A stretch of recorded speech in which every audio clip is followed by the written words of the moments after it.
Assalamualaikum warahmatullahi wabarakatuh. Apa kabar anak bapak yang soleh dan soleha? Jumpa lagi dengan Bapak Erli Junaidi, bidang studi bahasa Indonesia. Kita saksikan video berikut ini. Baiklah anak bapak yang soleh dan soleha, mari kita lanjutkan materi pelajaran kita tentang teks ulasan, yaitu sambungan dari minggu kemarin. Kali ini kita akan membahas tentang kaidah-kaidah kebahasaan tentang teks ulasan, bahasa-bahasa yang kita gunakan dalam mengulas sebuah objek yang akan kita ulas. Adapun kaidah kebahasaan teks ulasan itu, yang pertama adalah banyak menggunakan konjungsi penerang. Seperti kita ketahui, konjungsi itu adalah kata penghubung. Kata penghubung di sini di dalam teks ulasan meliputi bahwa,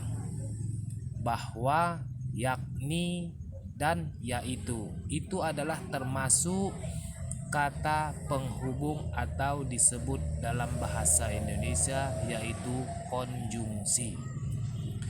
Kemudian kaidah kebahasaan teks ulasan yang kedua adalah banyak menggunakan konjungsi temporal. Misalnya sejak, arti kata temporal itu dia berkelanjutan. Sejak, semenjak, kemudian. Kemudian berarti kalau sudah ada kata konjungsi kemudian, semenjak atau sejak, itu ada berkesinambungan, ada bersambungnya. Dan akhirnya.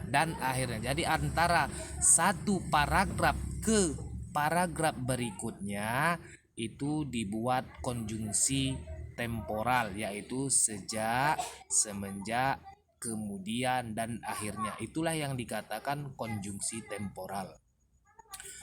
Kemudian kaidah kebahasaan yang dipakai dalam teks ulasan yang ketiga adalah banyak menggunakan konjungsi penyebab. Konjungsi penyebab itu ada dua, karena, sebab. Jadi di dalam teks ulasan terdapat konjungsi sebab atau penyebab, yaitu contohnya karena, sebab.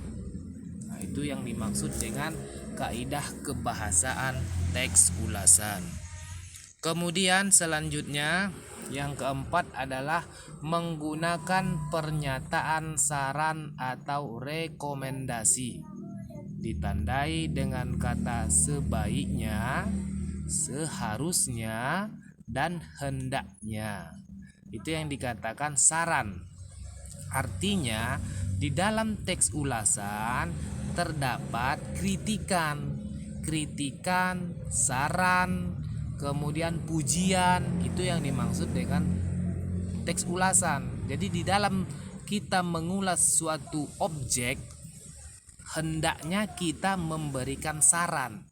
Saran itu bisa berupa di akhir rangkuman. Seperti minggu yang lalu kita sudah membahas tentang rangkuman. Jadi kritik dan saran yang kita pakai di situ kita tempatkan di dalam rangkuman.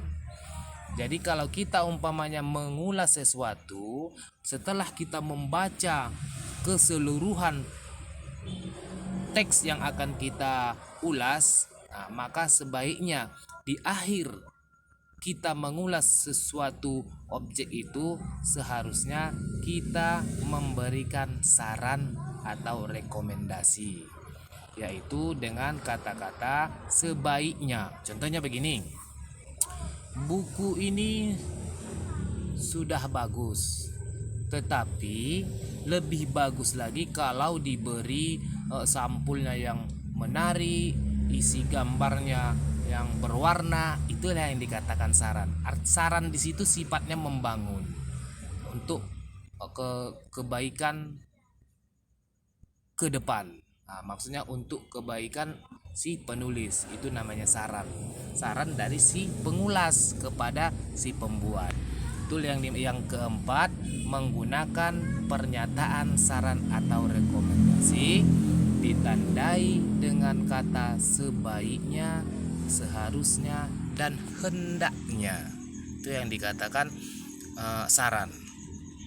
Kemudian selanjutnya tujuan dan manfaat teks ulasan. Jadi kita mengulas suatu objek harus mempunyai tujuan dan manfaat. Sama dengan anak bapak yang soleh dan soleha. Kamu datang ke sekolah, apa tujuannya? Nah, apa manfaatnya? Jadi semua hidup kita belajar ini mempunyai tujuan. Nah, jadi di sini tujuan dan manfaat teks ulasan itu yang pertama adalah menambah pengetahuan. Artinya di sini kalau kita mengulas suatu objek, itu kan bisa menambah ilmu, pengetahuan, menambah wawasan. Nah, bagaimana kita mengulas hasil karya orang lain? Itu yang pertama. Yang kedua, tujuan dan manfaat teks ulasan itu adalah meningkatkan pemahaman. Yang namanya sudah meningkatkan, namanya juga meningkatkan. Artinya membuat lebih bagus lagi, membuat lebih meningkat ilmu kita. Dengan kita mengulas, pemahaman kita menjadi meningkat, ilmu kita menjadi lebih tinggi. Itu dia maksudnya meningkatkan pemahaman. Kemudian yang ketiga, memunculkan sikap apresiasi. Maksudnya apresiasi. Jadi kita bisa menimbulkan penilaian. Oh, ini bukunya bagus. Jadi kita bisa berpikir nalar secara sendiri, dengan datang sendiri dia bagaimana penilaian kita terhadap sesuatu objek yang kita ulas itu. Itu yang ketiga. Kemudian tujuan dan manfaat teks ulasan yang keempat adalah memperkuat daya kritik. Jadi yang dikatakan kritik itu artinya, kritik itu bukan kita berarti dikatakan kritik kali, bukan maksudnya kritik itu kita supaya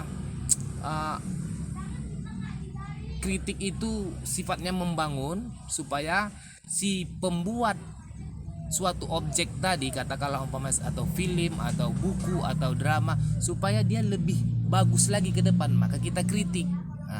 Jadi kritik itu bukan berarti kita mencari-cari kesalahan, tetapi kalau kita temukan ada kesalahan harus kita kritik, harus kita tanggapi.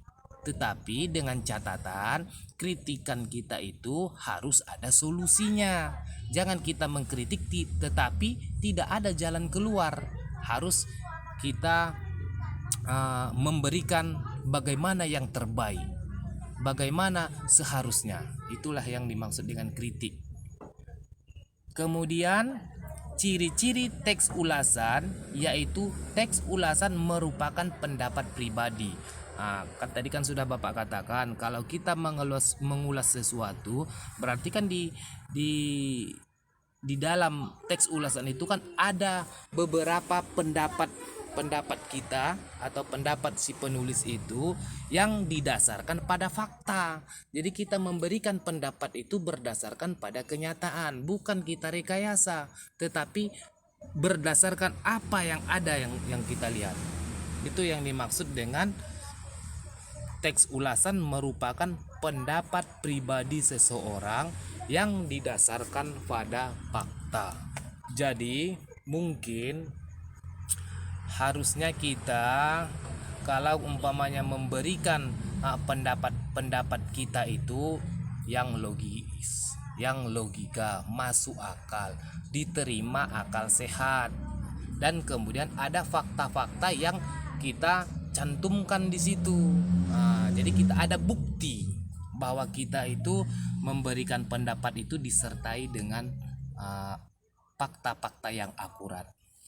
Mungkin sampai di sini materi kita tentang teks ulasan yang kedua. Setelah yang minggu pertama kita berbicara tentang definisi teks ulasan, kemudian struktur teks ulasan. Ini yang kedua adalah tujuan dan manfaat teks ulasan, kemudian bahasa yang kita gunakan dalam teks ulasan. Mungkin sampai di sini dulu Bapak memberikan penjelasan. Kalau umpamanya ada yang kurang paham anak Bapak, boleh kita berdiskusi.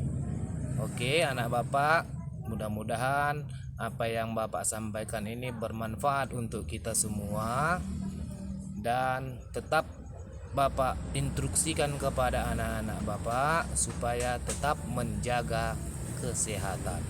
Bapak akhiri, wabillahi taufik wal hidayah. Wassalamualaikum warahmatullahi wabarakatuh.